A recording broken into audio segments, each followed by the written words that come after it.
حسین یا حسین یا حسین یا حسین یا حسین یا حسین یا حسین یا حسین یا حسین یا حسین یا حسین یا حسین اجل اجل اجل اجل اجل اجل اجل یا حسین یا حسین یا حسین یا حسین یا حسین یا حسین یا حسین یا حسین یا حسین یا حسین یا حسین یا حسین اجل اجل اجل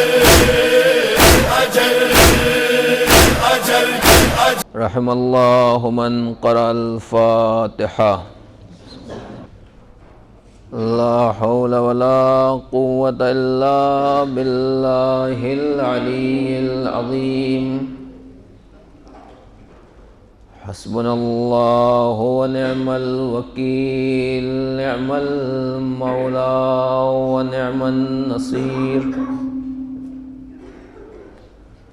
أعوذ بالله من الشيطان اللعين الرجيم.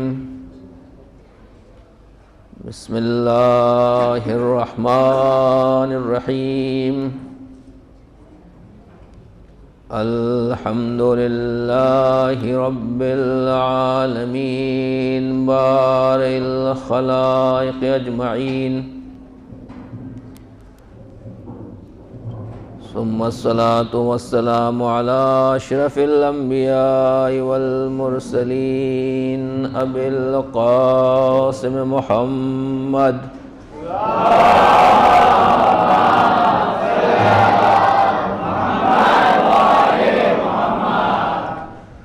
وعلى آله الطيبين الطاهرين المعصومين المظلومين المنتخبين المنتجبين، ولعنة الدائمة الباقية على أعدائهم أجمعين. أما بعد، فقد قال الله تبارك وتعالى في كتابه المبين، وهو أصدق القائلين وقوله الحق. بسم الله الرحمن الرحيم. إنا عرضنا الأمانة على السماوات والأرض والجبال فأبين أن يحملنها وأشفقن منها وحملها الإنسان إنه كان ظلوما جهولا. صلوات پڑھ دیں محمد والا.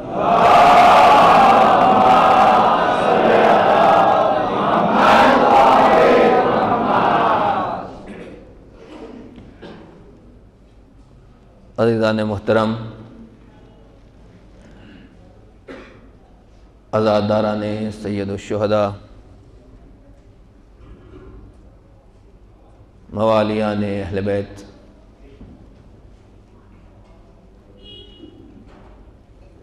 جس آیہ کریمہ کی تلاوت کا شرف آپ کے سامنے حاصل کیا گیا ہے، یہ 22ویں پارے کی 33ویں سورت، پارہ نمبر 22، سورہ نمبر 33 کی آیت ہے. اور کیونکہ آج سے ہم 72 شہیدوں کا تذکرہ کر رہے ہیں، اس لیے یہ آیہ کریمہ بھی سورہ احزاب کی 72ویں آیت ہے. لہذا 10-12 دن تک سن 1433 ہجری کے آغاز کے ساتھ یہ سلسلہ بیان جو آج سے شروع ہو رہا ہے، سن 33 اور سورہ نمبر بھی 33، اس بیان کا ٹاپک اور موضوع امانت داری اور خیانت رہے گا۔ ذکر فضائل السید الشہداء اور مصائب کربلا کے ذیل میں انشاءاللہ ہم امانت داری اور خیانت ان کے بارے میں روشنی ڈالیں گے اور دیکھیں گے کہ اسلام میں اس کی کیا فضیلت ہے۔ لیکن عزیزان گرامی، یہ بھی تذکرہ، یہ ذکر، یہ منبر، یہ عزاداری، یہ عزاخانے، یہ امام باڑے، یہ گریہ و ماتم، جو کچھ بھی ہے آج امام حسین علیہ السلام کی دین ہے اور یہ کربلا کا صدقہ ہے۔ لہٰذا اپنے بیان کو شروع کرنے سے پہلے اور اپنے ٹاپک اور موضوع تک پہنچنے سے پہلے ضروری یہی ہے کہ ہم اپنے امام حسین کو پہچانیں، سید الشہداء کی حیات اور کارنامے اور سید الشہداء کی عظمت کو سمجھیں اور واقعاً دیکھیں کہ سید الشہداء کس ہستی کا نام ہے، کس شخصیت کا نام ہے، اور آخر میں یہ کربلا کیا چیز ہے۔ یہ ذکر حسین، یہ فضائل اور مصائب، یہ تمام گریہ و بکا، یہ ماتم، جو کچھ بھی ہے، آخر یہ کیوں ہو رہا ہے اور کربلا کیا ہے۔ آج فی الحال میں اتنا ہی عرض کروں گا، اور اگر دامن وقت میں گنجائش رہی تو اپنا اصل موضوع بھی گزارش کروں گا۔ لیکن آپ نے دعوت دی اور واقعاً جن بزرگوں نے مجھ پر اعتماد کیا ہے، امام حسین علیہ السلام کے صدقے میں انشاءاللہ آپ کا جو اعتماد ہے اس کو پورا کرنے کی کوشش کروں گا۔ لیکن یہ طے ہے کہ چاہے مجھ جیسا ناچیز ذکر کربلا کرے، ذکر امام حسین علیہ السلام کرے، یا آپ ذکر امام حسین سنیں، فضائل اور عزاداری کریں، یا دنیا میں جہاں کہیں بھی آج فرش عزا بچھا ہوا ہے، یہ فرش عزا، یہ عزاداری اور یہ سب کچھ ہمارا جو کچھ بھی جذبہ ہے، یہ امام حسین کی برکت کے بغیر نامکمل ہے۔ لہٰذا اپنے بیان کو شروع کرنے سے پہلے آئیے ہم پہلے انہی سے توسل کرتے ہیں اور انہی کی بارگاہ میں یہ دعا کرتے ہیں کہ پروردگار، امام حسین علیہ السلام کا واسطہ، یہ چاند جو تو نے ہمیں دکھایا ہے، ہمیں اس چاند کی عظمت اور حرمت کو باقی رکھنے کی توفیق عطا فرما۔ پروردگار، عزاداری سید الشہداء کے لیے جو فرش ہم نے بچھایا ہے، اور پوری دنیا میں یہ چاند دیکھنے کے بعد آج حسین مظلوم کے عزادار ایک دوسرے کے برابر میں بیٹھے ہوئے ہیں، تمام اختلافات کو بھلا کر، رنگ و نسل کو بھلا کر، ہر ایک آج حسین کی عزا میں موجود ہے۔ پروردگار، تمام عزاداران سید الشہداء کی جان، مال، عزت، آبرو کی حفاظت فرما۔ معبود، جو جوان واقعاً جوانان کربلا کا ماتم کرنے کے لیے آئے ہیں، ان کو صحت، سلامتی اور طول عمر عطا فرما۔ جو خواتین، ہماری بچیاں، مائیں کربلا کی خواتین کا ماتم کرنے کے لیے اکٹھا ہوئی ہیں دنیا میں جہاں کہیں بھی وہ فرش عزا پر ہیں، پروردگار ان کی بھی ناموس، عزت اور حجاب کی حفاظت فرما۔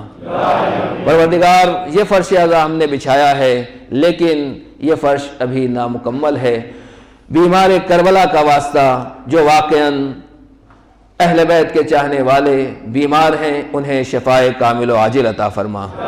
اور معبود، ہم یہی چاہتے ہیں کہ جب یہ فرش عزا بچھے تو ہمارے زمانے کے امام، وارث کربلا، امام زمانہ عجل اللہ تعالی فرجہ الشریف کے سامنے ہم اسی طریقے سے ذکر سید الشہداء کریں اور امام کو پرسہ دیں۔ پروردگار، وہ دن دیکھنا نصیب فرما جب امام کی موجودگی میں کربلا کے مصائب اور فضائل کربلا بیان کیے جائیں۔ اور پروردگار، تیری بارگاہ میں آخری دعا یہی ہے کہ جب امام تشریف لائیں تو ہمیں بھی امام کے جانثار ساتھیوں میں اہل بیت کے عزاداروں میں شمار فرمانا۔ بلند آواز سے ایک صلوات پڑھ دیں محمد والا۔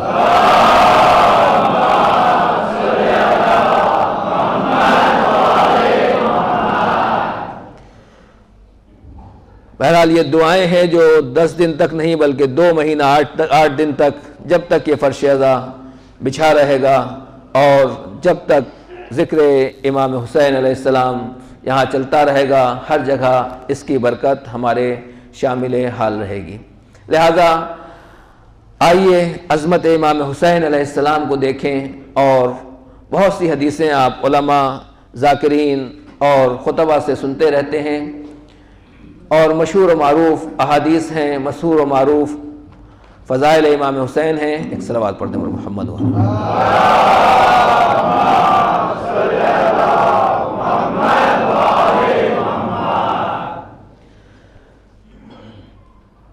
یہ حدیثیں آپ مسلسل ملاحظہ فرماتے رہتے ہیں، اور واقعاً یہ کہنا غلط ہے کہ یہاں کوئی ایسا نہیں، ایسا بھی ہے جو امام حسین کے فضائل اور عظمت سے واقف نہ ہو۔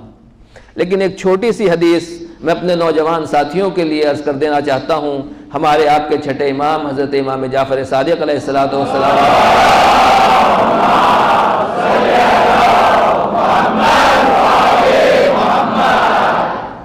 من اراد اللہ بہ الخیر من اراد اللہ بہ الخیر قذف فی قلبہ حب الحسین وزیارتہ۔ خداوند عالم جس انسان کے لیے نیکی، بھلائی، خیر اور خیرات کا ارادہ کر لیتا ہے، یا پروردگار عالم جس کو نیکی، بھلائی اور خیر اور خیرات عطا کرنا چاہتا ہے، اس کے دل میں امام حسین علیہ السلام کی محبت اور امام حسین کی زیارت کی محبت کو ڈال دیتا ہے۔ اس ایک حدیث میں اور ایک جملے میں امام حسین علیہ السلام کی عظمت کو چھٹے امام نے اس طریقے سے سمیٹ دیا ہے اور اس انداز سے بیان کر دیا ہے کہ دنیا میں اگر کہیں خیر اور بھلائی تلاش کرنا ہے تو سب سے پہلے دیکھو کہ دل میں حسین کی محبت پائی جاتی ہے یا نہیں پائی جاتی۔ اگر حسین کی محبت پائی جاتی ہے تو چاہے دل میں کچھ نہ ہو، اس کے باوجود بھی اس دل میں خیر اور بھلائی پائی جاتی ہے، اور اگر محبت حسین نہیں ہے تو چاہے دنیا میں سب کچھ اس کے پاس ہو، اس کے پاس کوئی خیر اور بھلائی کی امید نہیں ہے۔ ایک صلوات پڑھ دیں بر محمد وآل محمد۔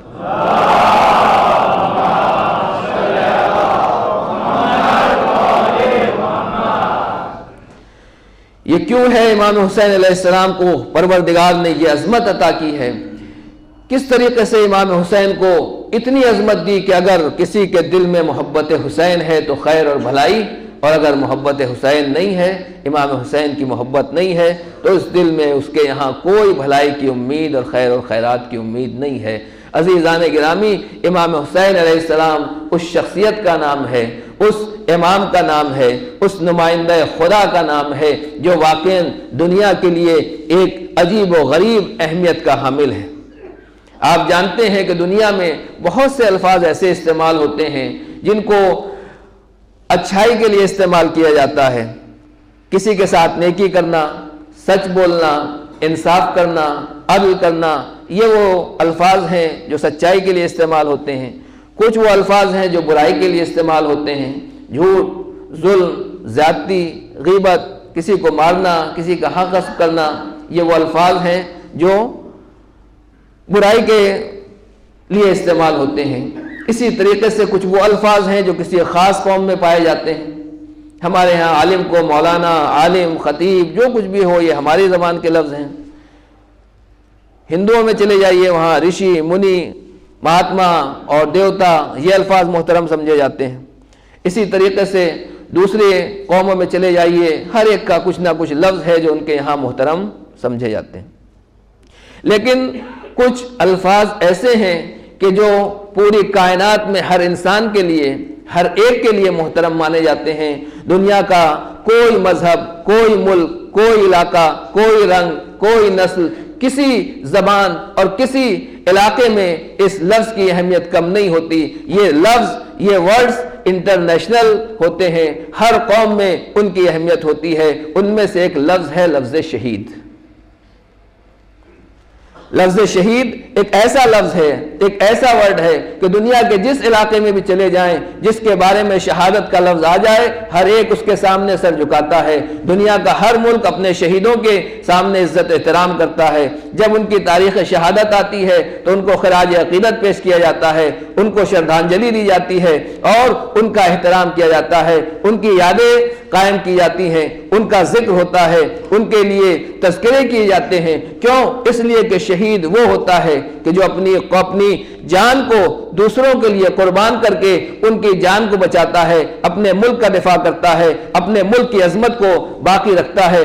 تو اس کا مطلب اور اس کے معنی یہ ہوئے کہ شہید اور شہادت ایک ایسا درجہ ہے، ایک ایسی عظمت ہے کہ دنیا میں ہر قوم، ہر ملت، ہر زمانہ، ہر رنگ، ہر نسل میں اس کو وہی عظمت حاصل ہے جو ایک جگہ ہے وہی دوسری جگہ پر ہے۔ بس عزیزان گرامی، شہادت ایک ایسا درجہ تھا، پروردگار نے چاہا کہ شہادت ایسا درجہ ہے کہ اس درجے سے کوئی محروم نہ رہنے پائے، لہذا مولا کائنات سے لے کر امام حسن عسکری علیہ السلام تک پروردگار عالم نے اپنے تمام اولیاء کو، اپنے تمام اماموں کو شرف شہادت عطا فرمایا۔ کوئی امام ایسا نہیں ہے جسے شرف شہادت نہ دیا گیا ہو۔ کیوں؟ اس لیے کہ شہید کا درجہ ہر قوم میں محترم مانا جاتا ہے۔ ایک صلوات پڑھ دیں محمد و آل محمد پر۔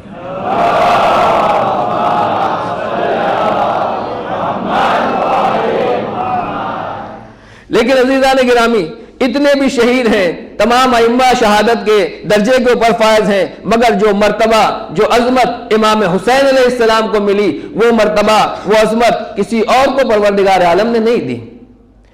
جو ذکر امام حسین کا آتا ہے وہ تذکرہ کسی اور کا نہیں آتا ہے۔ کیوں؟ اس لیے کہ اب دیکھنا یہی ہے کہ امام حسین علیہ السلام نے جو شہادت پیش کی ہے وہ شہادت کیسی تھی۔ عزیزان گرامی، جناب امام حسین علیہ السلام کی شہادت کو اگر دیکھنا ہے تو شہادت امام حسین علیہ السلام کا تذکرہ خدا نے بھی کیا ہے، شہادت امام حسین کا تذکرہ جناب آدم نے بھی کیا ہے، جناب نوح نے بھی کیا ہے، جناب عیسیٰ نے بھی کیا ہے، جناب ابراہیم نے بھی کیا ہے، پیغمبر اکرم نے بھی شہادت امام حسین کا تذکرہ کیا ہے۔ اسی طریقے سے مولا کائنات بھی شہادت امام حسین علیہ السلام کا تذکرہ کر رہے ہیں۔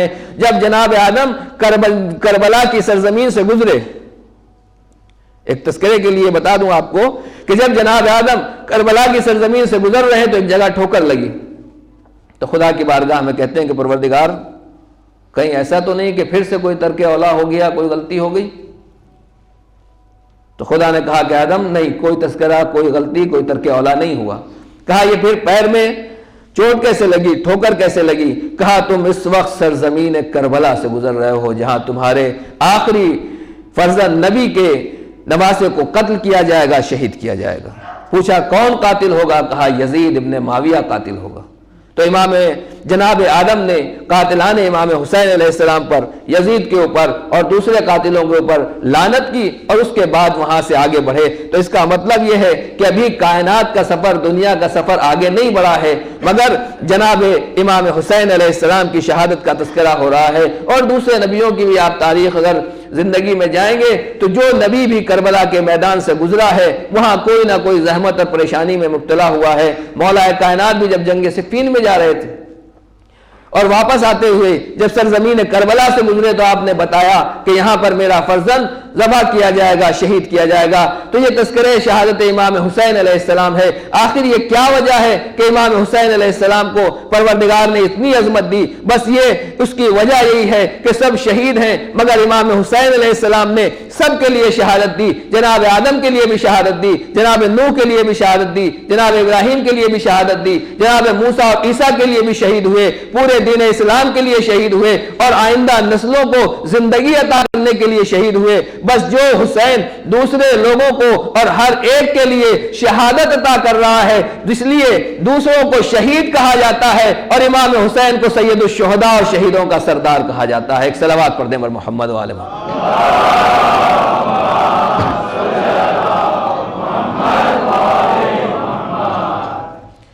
تو یہ ہے عظمت امام حسین کہ آپ کو اسی لیے سید الشہداء کہا گیا کہ آپ کا تذکرہ، آپ کا ذکر، آپ کی شہادت ہر ایک کے لیے ہے، ابدی ہے اور ہمیشہ رہنے والی ہے۔ اور عزیزان محترم، امام حسین علیہ السلام سے خدا نے خود کہا، پہچانے اپنے امام کی عظمت جس کے فرش عزا پر ہم بیٹھے ہوئے ہیں، یہ کیسا امام ہے۔ آج دنیا میں اگر کسی ہم جیسے آدمی کے لیے کوئی بڑا آدمی ڈسٹرکٹ لیول کا،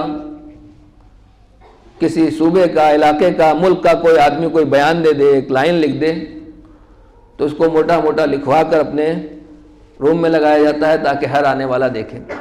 کبھی بائی چانس موقع مل جائے کسی بڑے آدمی کے ساتھ فوٹو کھنچوانے کا، تو یہ فوٹو بڑا فریم کرا کر گھر میں 10 نسلوں تک وصیت کی جائے گی کہ یہ فوٹو غائب نہیں ہونا چاہیے۔ کیوں؟ اس لیے کہ بڑی شخصیت ہے، بڑے آدمی ہیں، پولیٹکس کی دنیا میں ان کا بڑا نام ہے اور ہمارے ساتھ ان کا فوٹو ہے۔ تو دنیا میں اگر کسی بڑے آدمی نے ہمارے بارے میں 1-2 لفظ کہہ دیے تو اسے ہمیشہ سب سے اوپر سونے کے حروف سے لکھنے کی کوشش کرتے ہیں۔ کسی کے ساتھ کچھ کہا نہیں، صرف سائیڈ میں فوٹو آ گیا تو یہی اس کے لیے ہماری عظمت ہو جاتی ہے اور ہمیشہ ہمارے گھر میں وہ فوٹو لگا رہتا ہے۔ یہ دنیا کا آج مزاج ہے۔ اب حسین کی عظمت کو پہچانے، اس کائنات کا خالق، اس کائنات کا مالک، اس کائنات کا نظام چلانے والا جو ابدی ہے، سرمدی ہے، ہمیشہ رہنے والا ہے، وہ پروردگار اپنے امام حسین علیہ السلام سے کہہ رہا ہے، اپنے اس شہید سے کہہ رہا ہے کہ اے حسین میں تمہیں 3 چیزیں عطا کروں گا۔ میں نے تمہیں 3 چیزیں عطا کی ہیں۔ پہلی چیز یہ ہے کہ تمہاری تربت، تمہاری مٹی میں شفا دے دی ہے۔ دوسری یہ ہے کہ جو تمہارے روضے کے نیچے، گنبد کے نیچے دعا کرے گا، اس دعا کو قبولیت کی سند عطا کرتی ہے۔ اور تیسری یہ ہے کہ تمہاری نسل میں امامت کی بقا کی ذمہ داری رکھی ہے، تمہاری نسل میں امامت باقی رہے گی۔ تو حسین نے کہا، حسین سے خدا نے کہا، اے حسین 3 چیزیں تمہارے لیے ہیں، تمہاری تربت میں شفا ہے، تمہارے گنبد کے نیچے، تمہاری گنبد کے نیچے دعا کی ضمانت ہے، استجابت دعا ہے، اور تمہاری نسل میں امامت کی بقا ہے۔ ایک صلوات پڑھ دیں ور محمد و آل محمد پر۔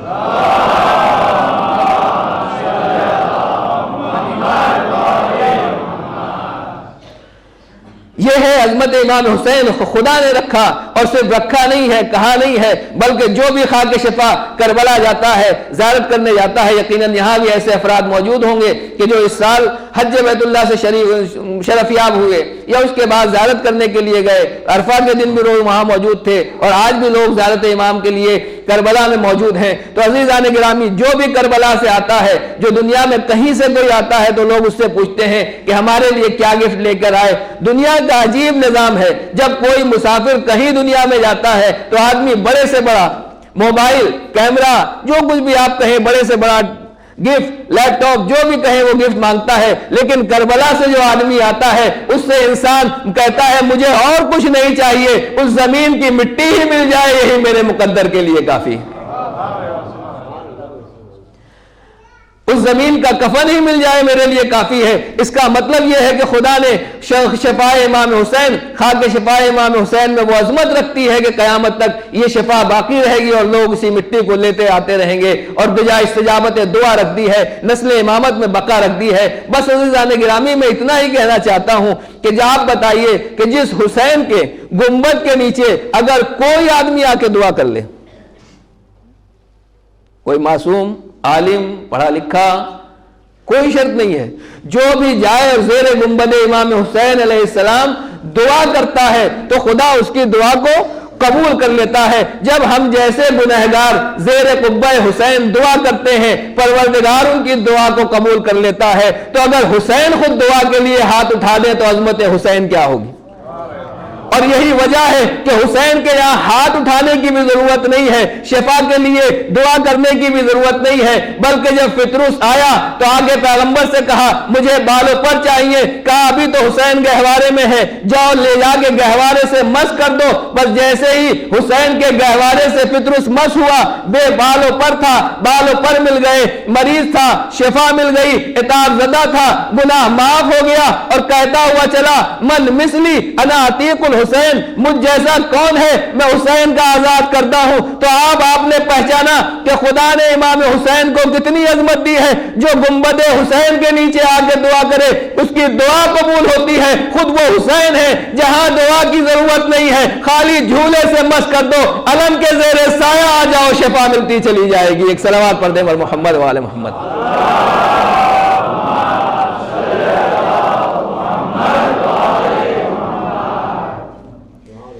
یہ ہے عظمت امام حسین علیہ السلام جو خدا نے عطا کی ہے۔ اب آئیے پیغمبر کو دیکھیں کہ پیغمبر بھی جناب امام حسین علیہ السلام کی کس طریقے سے شناخت کروا رہے ہیں، کس طریقے سے پہچان کروا رہے ہیں، کیونکہ ہمارے یہاں یہ تذکرے ہوتے رہتے ہیں۔ بہرحال آپ گجرات میں رہتے ہیں اور یہاں کا واٹر لیول، پانی آپ نے مجھے بتایا گیا کہ 700 فٹ 800 فٹ اتنے نیچے ہے، تو یقیناً پانی کی قدر و قیمت آپ خوب جانتے ہیں۔ لیکن جو لوگ دریا کے کنارے رہتے ہیں، سمندروں کے کنارے رہتے ہیں، میٹھی پانی کی ندی ہے اس کے کنارے رہتے ہیں، اگر ان سے پوچھا جائے کہ پانی کی کیا قیمت ہے تو ان کو اس کی قدر و قیمت نہیں معلوم، اس لیے کہ یہ ہمیشہ اسی طریقے سے رہتے ہیں۔ لیکن عزیزان گرامی، ایک مثال میں آپ کی خدمت میں رکھ رہا ہوں تاکہ اپنی بات کو پہنچا سکوں کہ ہم امام حسین کیا ہیں اور امام حسین علیہ السلام کی عظمت کیا ہے۔ تو جو لوگ جس جگہ پر رہتے ہیں اس کی عظمت اور اہمیت کو نہیں پہچانتے، جو یہاں تذکرے ہوتے ہیں ہمارے یہاں، اور یہ ذکر، یہ تذکرے، یہ مجلس، یہ محافل، جو کچھ بھی ہوتے ہیں، ان کی برکت یہ ہے کہ بعض چیزیں وہ ہیں جن کی اہمیت کو ہم نہیں پہچانتے۔ اسی میں سے ایک یہ ہے کہ اگر پیغمبر نے کسی کے بارے میں ایک لفظ فرما دیا، کسی کی تعریف میں خدا نے ایک آیت کا ایک حصہ نازل کر دیا، تو یہ اصحاب باوفا پیغمبر کے وہ اصحاب جن کی تعریف پروردگار نے اپنے قرآن مجید میں کر دی یا پیغمبر نے اپنی زبان سے ان کی تعریف کی ہے، اگر ایک لفظ، ایک ورڈ ان کے لیے کہہ دیا تو نسلوں میں یہ چلتا رہتا ہے کہ ان کے لیے یہ کہا گیا، پیغمبر نے ان کو تو یہ عظمت دی تھی، یہ فضیلت تھی، یہ کہا، یہ کہا، یہ کہا۔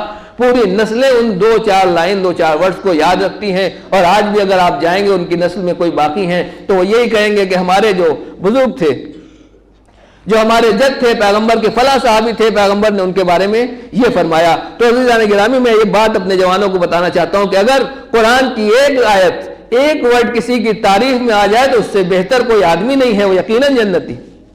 اور اگر پیغمبر کسی کی تعریف میں ایک لفظ کہہ دے تو یقیناً اس سے بہتر کوئی آدمی نہیں ہے، وہ یقیناً جنتی ہے، پیغمبر کا بہترین صحابی ہے۔ کیوں؟ اس لیے کہ پیغمبر جیسا عظیم انسان اس کو سند دے رہا ہے، خدا اس کو سند دے رہا ہے، خدا اس کی عظمت کا اعلان کر رہا ہے۔ تو عزیزان گرامی، آپ نے پہچانا، آپ نے سمجھا کہ دنیا میں اگر کسی ایک انسان کے لیے ایک چھوٹی سی لائن، ایک ورڈ قرآن یا حدیث پیغمبر میں آ جائے تو وہ اپنی عظمتوں پر ناز کرتا ہے، اس کی نسلیں اس کو یاد رکھتی ہیں، دوسری نسلوں کے سامنے بیان کرتی ہے۔ اب آپ سوچیں کہ قرآن مجید کی آیتیں جس کی شان میں مسلسل نازل ہو رہی ہوں، جس کی شان میں پورے سورے نازل ہو رہے ہوں، جس کے لیے آئے مباہلہ آ رہی ہو، جس کے لیے آئے تطہیر آ رہی ہو، جس کے لیے سورہ دہر میں قصیدے پڑھے جا رہے ہوں، وہ امام حسین علیہ السلام کی عظمت کیا ہوگی۔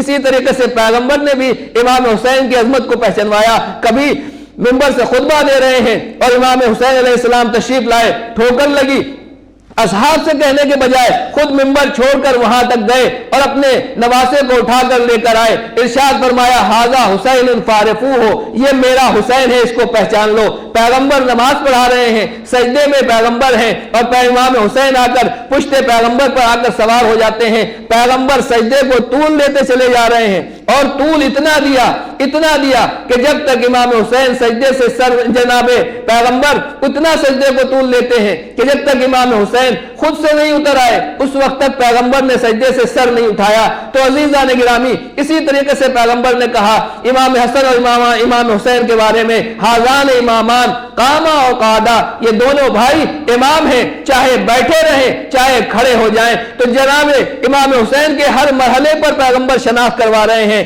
فضائل سنا رہے ہیں، اپنے کاندھے کے اوپر بٹھا کر لے جا رہے ہیں، اپنی زلف پیغمبر ان کے حوالے کر رہے ہیں، تو یہ امام حسین علیہ السلام کی عظمت کے لیے میں کہوں گا ایک طرف خدا ہے جو عظمت حسین کا اعلان کر رہا ہے، دوسری طرف پیغمبر ہیں جو دنیا میں سب سے افضل آدمی ہیں، سب سے افضل انسان ہیں، وہ عظمت امام حسین کا اعلان کر رہے ہیں۔ آخر یہ کیا وجہ ہے کہ دونوں کو فضائل امام حسین اتنے طریقے سے بیان کیے جا رہے ہیں؟ تو عزیزان گرامی، بات یہ ہے، راز یہ ہے کہ دونوں کو پتا ہے کہ کل کو اگر ہمارا نام باقی رہے گا تو اسی حسین کے ذریعے باقی رہے گا، اگر ہمارا تذکرہ باقی رہے گا تو اسی حسین کے ذریعے باقی رہے گا، لا الہ الا اللہ باقی رہے گا تو اسی حسین کے ذریعے باقی رہنے والا ہے، محمد الرسول اللہ باقی رہنے والا ہے تو اسی حسین کے ذریعے باقی رہنے والا ہے۔ ایک صلوات پڑھ دیں بر محمد وآل محمد۔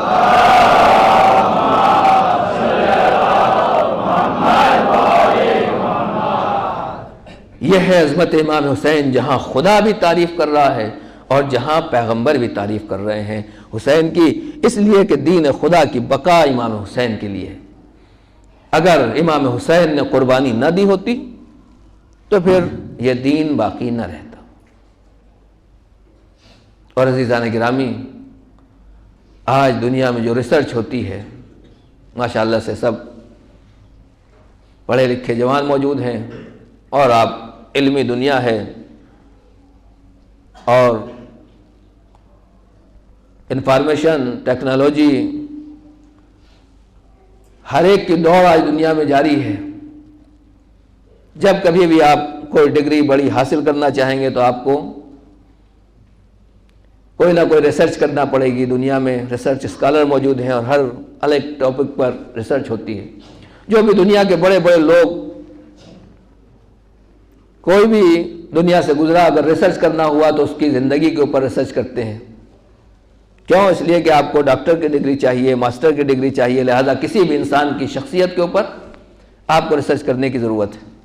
اور جب ریسرچ ہوتی ہے تو عام طور سے جو ریسرچ اسکالر ہوتا ہے کسی بھی انسان کے اوپر اگر ریسرچ کرتا ہے تو اس کی زندگی کو دیکھتا ہے کہ اس کی زندگی کیسی تھی، خاندان کیسا تھا، بیک گراؤنڈ کیسا تھا، اس نے کیسے زندگی گزاری، اور اس کے بعد آخر میں اس کے کارنامے کیا ہیں۔ اتنا بڑا آدمی بنا تو اس نے یہ کارنامے کیسے انجام دیے۔ تو عزیزان گرامی، جب کوئی انسان بھی کسی انسان کی زندگی کے اوپر ریسرچ کرتا ہے تو اس کی حیات کو دیکھتا ہے، اس کی زندگی کو دیکھتا ہے اور اس کے کارناموں کو دیکھتا ہے کہ اس نے کون سی ایکٹیویٹیز کی، کتنا بڑا آدمی تھا، کتنے خاص کام اس نے انجام دیے۔ لیکن امام حسین علیہ السلام کی جب زندگی کو دیکھنا ہے، میر، غالب، انیس، ظبیر، کسی کے اوپر بھی آپ ریسرچ کریں آج دنیا میں، تو جب ریسرچ کرنا ہوگا تو پہلے اس زمانے کی اسٹڈی کرنا ہوگی کہ کس زمانے میں جیتے تھے، کیسا ماحول تھا، کیسا زمانہ تھا، کیسا حالات تھے، کیسی حکومتیں تھیں، کس طریقے کے کارنامے، کیا ہوتا تھا اس زمانے میں، کیا خاص بات تھی۔ لہٰذا اس بارے میں آدمی ریسرچ کرتا ہے اور اس زمانے میں جا کے اسٹڈی کرتا ہے، اس زمانے کے بارے میں کتابیں پڑھتا ہے، لائبریریوں کی خاک چھانتا ہے، لوگوں سے انٹرویو لیتا ہے، جو کچھ بھی آج ریسرچ کے طریقے ہیں۔ لیکن عزیزان گرامی، جب امام حسین علیہ السلام کے بارے میں ریسرچ کرنے کا موقع آتا ہے، جب امام حسین کے بارے میں ریسرچ کی جاتی ہے تو حیات اور کارنامے، دو ہی چیزوں کے بارے میں ریسرچ ہوتی ہے۔ امام حسین علیہ السلام کی زندگی کے بارے میں ریسرچ کرنا ہے تو ہمیں 1300 سال پیچھے جانے کی ضرورت نہیں ہے۔ امام حسین کے کارناموں پہ ریسرچ کرنا ہے تو ہمیں 1400 سال اور لائبریریوں کی خاک چھاننے کی ضرورت نہیں ہے۔ کیوں؟ اس لیے کہ حسین اس ہستی کا نام ہے جس نے اپنا سر دے کر اپنی حیات اور زندگی کو بچا لیا اور اسلام کو بچا کر اس نے اپنے کارناموں کو بچا لیا۔ ایک صلوات پڑھ دیں پر محمد وآل محمد پر۔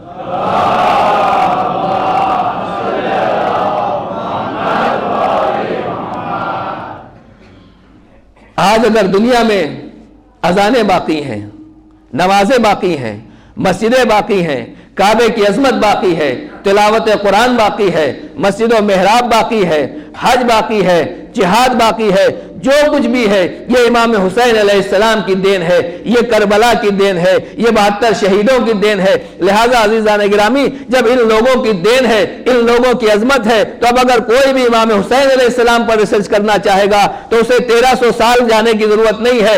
مسجدوں کو دیکھ لو، معلوم ہو جائے گا حسین زندہ ہے، محرابوں کو دیکھ لو، معلوم ہو جائے گا حسین زندہ ہے، کعبہ اگر اپنی جگہ پر موجود ہے تو اس کا مطلب حسین زندہ ہے، تلاوت قرآن اگر ہو رہی ہے تو اس کے معنی یہ ہے ہے کہ امام حسین زندہ ہیں. اگر سجدوں پیشانیوں پر سجدوں کے نشان ہیں تو اس کا مطلب یہ ہے کہ سجدہ حسین زندہ ہے. اگر ماں بہنوں کے سروں پر چادریں ہیں اس کا مطلب یہ ہے کہ زینب کی چادر زندہ ہے. اگر مختصر یہ کہ اگر دنیا میں یہ دیکھنا ہے کہ حسین زندہ ہے یا زندہ نہیں ہے تو پوری کائنات میں دیکھو کہ امام حسین کا یہ تذکرہ موجود ہے یا نہیں. یہی وجہ ہے کہ امام زین العابدین نے یزید کے دربار میں کہا تھا کہ تجھے فیصلہ کرنا ہے کہ جیتا کون ہے ہارا کون ہے. ابھی وقت اذان ہونے دے اور نماز کا وقت آنے دے. اگر اذان کے وقت مؤذن نے اذان کی آواز بلند کر دی تو سمجھ لینا ہم جیت گئے ہیں, تو ہار گیا ہے. اور عزیزان گرامی, امام نے اذان کی آواز کا اشارہ دیا, یزید مجبور ہوا, اس نے خود اذان کہلوائی. امام سجاد نے بتایا کہ ہماری فتح کا اعلان کرنے کے لیے ہمیں کسی سے اذان کی ضرورت نہیں ہے, دشمن خود ہماری فتح کا اعلان کرتا ہے. ایک صلوات پڑھنے پر محمد والے محمد.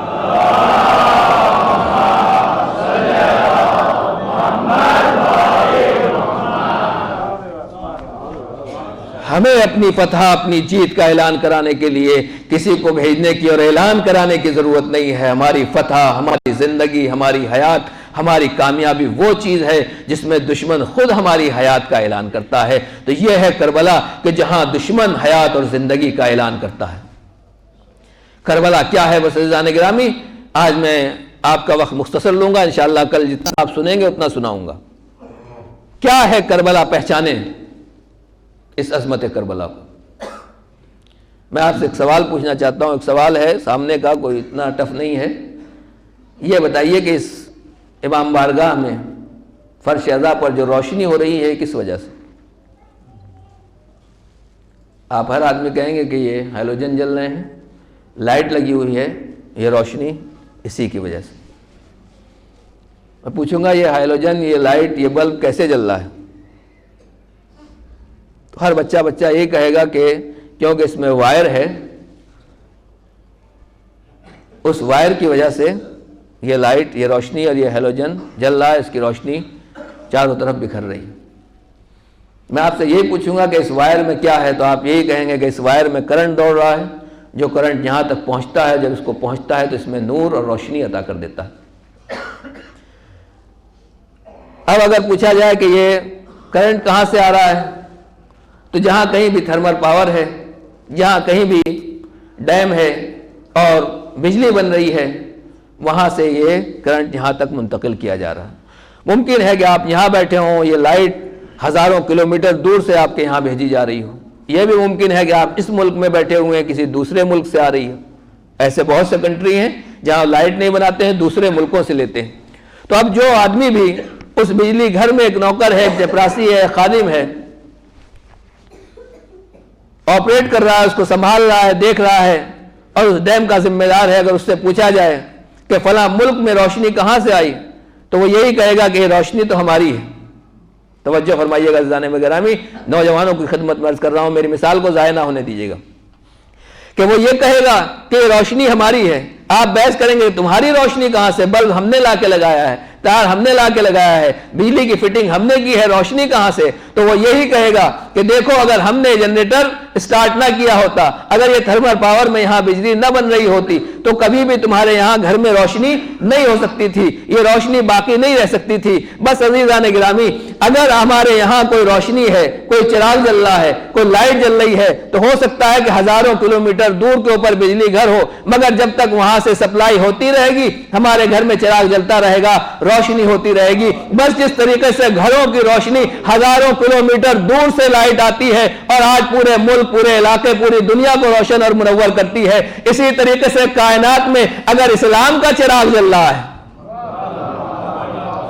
اگر اسلام کا نور روشن ہے, اگر قرآن کا چراغ جل رہا ہے, تو یہ کس کی دین ہے؟ عزیزان گرامی, اگر کوئی کربلا والا یہ کہتا ہے کہ یہ کسی اور کی دین نہیں ہے, یہ ہماری عطا ہے جس کی وجہ سے آج اسلام کا چراغ جل رہا ہے, ہم پوچھیں گے کربلا والوں سے کہ آخر تم نے ایسے کون سا چراغ جلایا, یہ روشنی کیسے تم نے عطا کی؟ تو ڈیم میں کیا ہوتا ہے, جو طوفان آتا ہے, جو پانی آتا ہے, ڈیم والے اس پانی کو روکتے ہیں اور ڈیم بنا دیتے ہیں, اور پانی اسٹاک ہوتا رہتا ہے. جانتے ہیں آپ تو سب پڑھے ہوئے ہیں. اور پانی اسٹاک ہوا, اور بعد میں وہ پانی وہاں سے چلا, اور اس کے بعد بجلی کو جنریٹ کیا گیا اور وہاں سے لائٹ بنی. تو کربلا نے یہی کارنامہ کر کے دکھایا. شہداء کربلا یہی کہہ رہے ہیں کہ دیکھو اس زمانے میں سن 60 ہجری میں ایک ایسا سیلاب آیا تھا جو پورے اسلام کو بہائے لے جا رہا تھا. یزید منبر پیغمبر پر بیٹھ کر خلافت پیغمبر کا دعویٰ کر رہا ہے. یہ ایسا سیلاب تھا, یہ ایسا طوفان تھا جو کہہ رہا تھا نہ کوئی وحی آئی ہے, نہ کوئی آیت نازل ہوئی ہے, نہ کوئی اسلام تھا, یہ تو بنی ہاشم کا کھیل تھا, ڈھونگ تھا حکومت حاصل کرنے کے لیے. لہذا پورے اسلام کو بدنام کرنے کا یزید نے ایک راستہ نکال لیا تھا اور پورے اسلام کو یہ طوفان بہا کے لے جاتا. لیکن کربلا والے آئے اور کربلا والوں نے اس طوفان بلاخیز کے سامنے ایک ایسا ڈیم بنایا جس میں اینٹ اور گارا نہیں, پتھر اور سیمنٹ نہیں, کنکریٹ نہیں, بلکہ اپنے بدن اور اپنے سروں کو لا کے رکھ دیا اور یہ ایسا ڈیم بنا.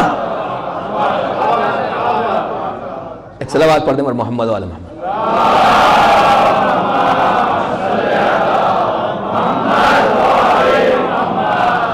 یہ ایسا ڈیم بنایا کہ جس میں امام حسین علیہ السلام اور ان کے ساتھیوں نے ہمیشہ ہمیشہ کے لیے یزید کی اس طوفان کے سامنے بند باندھ دیا, اس کی حرکتوں کے اوپر روک لگا دی. اور اس کے بعد اب اسلام کی بقا کے لیے یہاں سے نور اسلام پھیلا, اسلام کو بچایا. تو عزیزان گرامی اگر حسین اور ان کے 72 ساتھی نہ اٹھے ہوتے تو اسلام بہہ جاتا, اسلام فنا ہو جاتا, قرآن مٹ جاتا. تو اب اگر کہیں بھی اسلام ہے, کہیں بھی اسلام کی روشنی ہے, کہیں بھی قرآن کی تلاوت ہے, کہیں بھی مسجدیں ہیں, کہیں بھی سجدے ہیں, تو یہ کربلا کی روشنی ہے جو وہاں سے آ رہی ہے. لوگ کہیں گے وہ تو 1300 سال پہلے کا واقعہ ہے, اس سے اس کا کیا تعلق؟ جب آج کئی ہزار کلومیٹر دور بیٹھ کر تم چراغ جلا سکتے ہو تو کئی ہزار سال پہلے کیا حسین کے نور سے محروم رہ سکتے ہو؟ ایک صلوات پڑھ دے محمد والے محمد.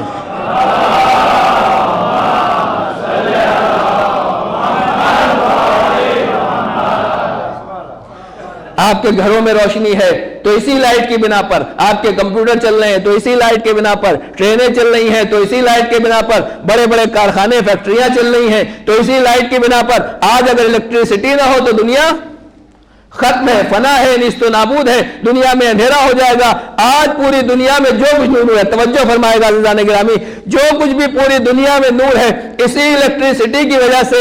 اگر یہ الیکٹریسٹی ہٹا لی جائے تو پوری دنیا ختم اور پوری دنیا میں گھپ اندھیرا ہو جائے گا, فیکٹریاں بند ہو جائیں گی, ہر چیز بند ہو جائے گی اسی الیکٹریسٹی کی وجہ سے. بس عزیزان گرامی, لوگ یہی کہتے ہیں کہ یہ فرش ازا بچھانے کی ضرورت کیا ہے, حسین کا تذکرہ کرنے کی ضرورت کیا ہے, 1300 سال پہلے ایک واقعہ ہو گیا, ختم ہو گیا. نہیں عزیزان گرامی, 1300 سال پہلے جو واقعہ ہوا وہ ختم نہیں ہوا. اگر کربلا نہ ہو تو آج پوری دنیا میں اندھیرا دکھائی دے گا, آج اسلام کا نام و نشان نہیں دکھائی دے گا. یہی وجہ ہے کہ جب امام خمینی علیہ الرحمہ سے پوچھا گیا کہ آپ نے یہ جو کارنامہ انجام دیا ہے, یہ اتنا بڑا انقلاب آپ لے کر آئے ہیں, یہ طاقت آپ کو کہاں سے ملی؟ تو امام خمینی نے کہا ما حج داریم از محرم و سفر است, ہم نے جو کچھ بھی یہ کارنامہ انجام دیا ہے, یہ جو کچھ بھی انقلاب لے کر آئے ہیں, اس میں ہمارا کچھ نہیں ہے, یہ محرم اور سفر کی دین ہے, امام حسین کربلا والوں کا صدقہ ہے. ایک صلوات پڑھ دیں محمد والے محمد.